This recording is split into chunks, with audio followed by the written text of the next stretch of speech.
भगवत गीता में लिखा है कि कर्मों का फल हमें उसी तरह ढूंढ लेता है जिस तरह एक बछड़ा हजारों गायों के बीच अपनी मां को ढूंढ लेता है। कर्म फल इंसान को भोगना ही पड़ता है। हमारे किए गए कर्म हमें ढूंढ ही लेते हैं, फिर चाहे वो कर्म अच्छे हों या बुरे हों। लेकिन हम लोग इस बात को ज्यादा गंभीरता से नहीं लेते और जब हमें इन कर्मों का फल भोगना पड़ता है तो हम परेशान हो जाते हैं। हम अक्सर उन लोगों के बारे में बात करते हैं जो दूसरों के साथ बुरा करते हैं लेकिन फिर भी कोई उनका कुछ नहीं कर पाता, और यही सोचकर हम में से ज्यादातर लोग बुरे काम करने लग जाते हैं। हम सब ये भूल जाते हैं कि कर्मों का हिसाब कभी भी तुरंत नहीं होता।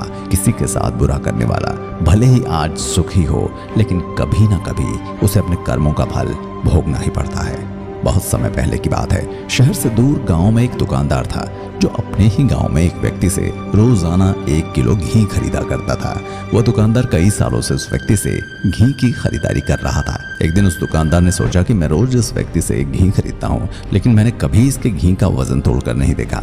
कल तोड़कर देखूंगा कि ये घी 1 किलो से कम तो नहीं देता। अगले दिन जब वो व्यक्ति घी लेकर आया तब दुकानदार ने घी का वजन किया तो देखा कि घी सिर्फ 900 ग्राम है।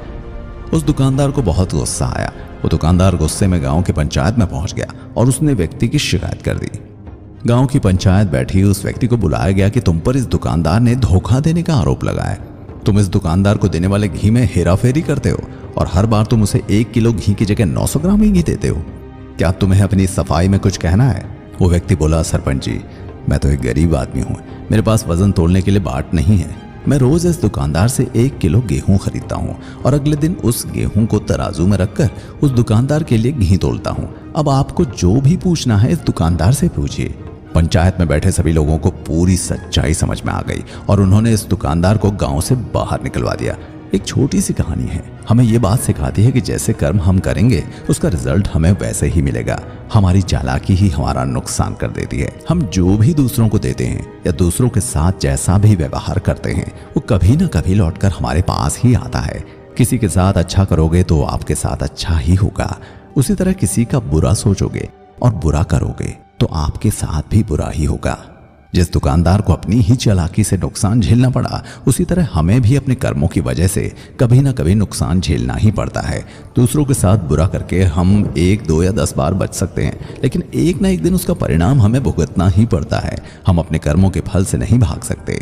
बुरे करने वालों के साथ बुरा ही होता है, फिर चाहे वो आज हो या आने वाले 1 साल बाद।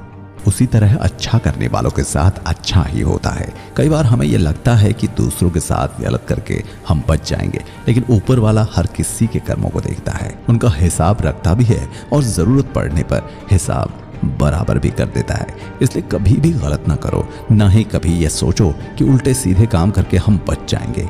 जिंदगी को बेहतर तरीके से जिए, ईमानदार बने, ज्यादा कमाने या सिर्फ अपना ही फायदा देखने के चक्कर में किसी के साथ गलत कभी ना करें। हमेशा याद रखें, जो जैसा करेगा वो वैसा भरेगा भी।